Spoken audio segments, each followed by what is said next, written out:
Good morning students.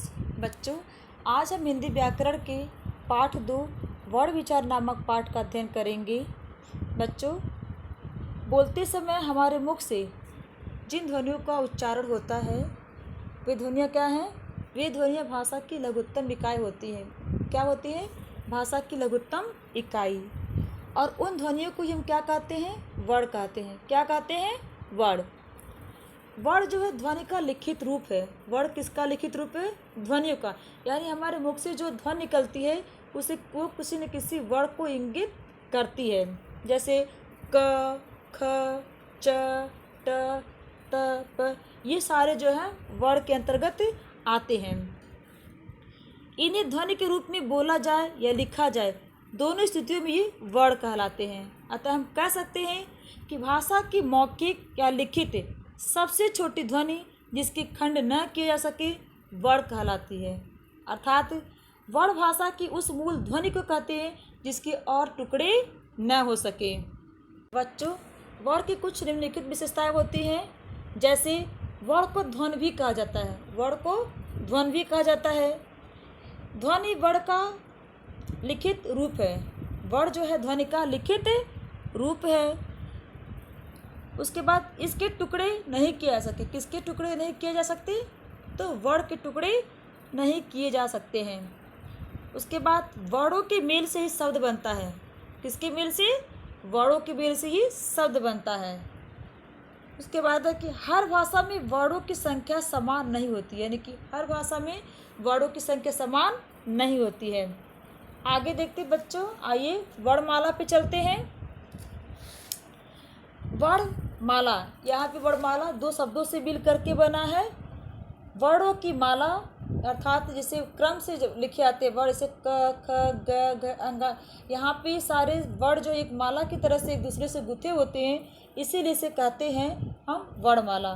दूसरे शब्दों में देखा जाए तो वर्णों के क्रमबद्ध समूह को वर्णमाला कहते हैं। वर्णों के क्रमबद्ध समूह को वर्णमाला कहते हैं। हिंदी भाषा के वर्णों को उच्चारण के आधार पर दो भागों में बांटा जाता है। पहला स्वर और दूसरा व्यंजन। हिंदी भाषा के वर्णों को यानी कि इस वर्णमाला को उसके उच्चारण के आधार पर दो वर्गों में बांटा गया है। एक स्वर है, दूसरा व्यंजन। पहला है स्वर। बच्चों देखिए, जिन वर्णों का उच्चारण करते समय किसी अन्य वर्ण की सहायता नहीं लेनी पड़ती है उसे हम स्वर कहते हैं।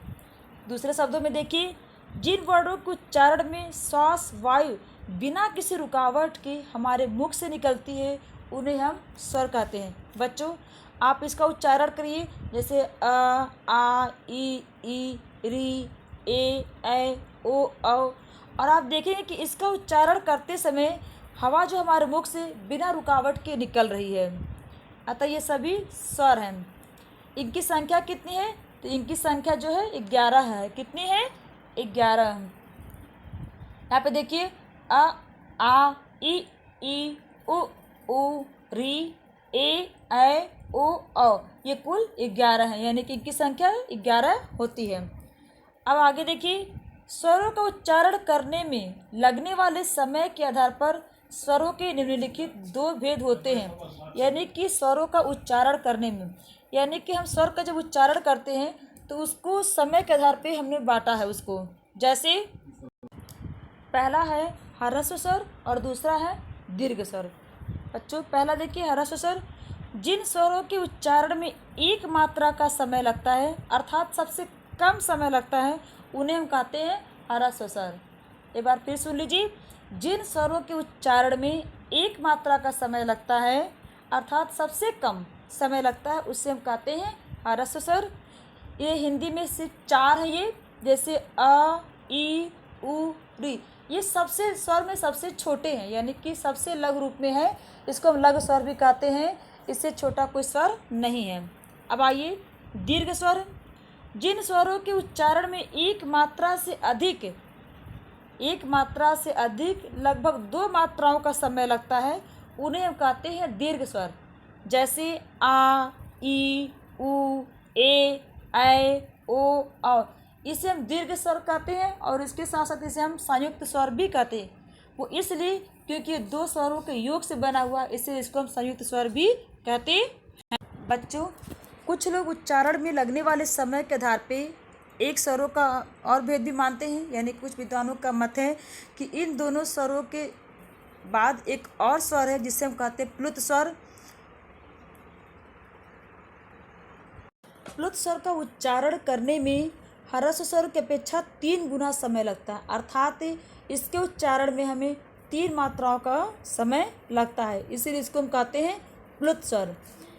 इस स्वरों को लिखते समय इसके आगे 3 का अंक लिखने की प्रथा है।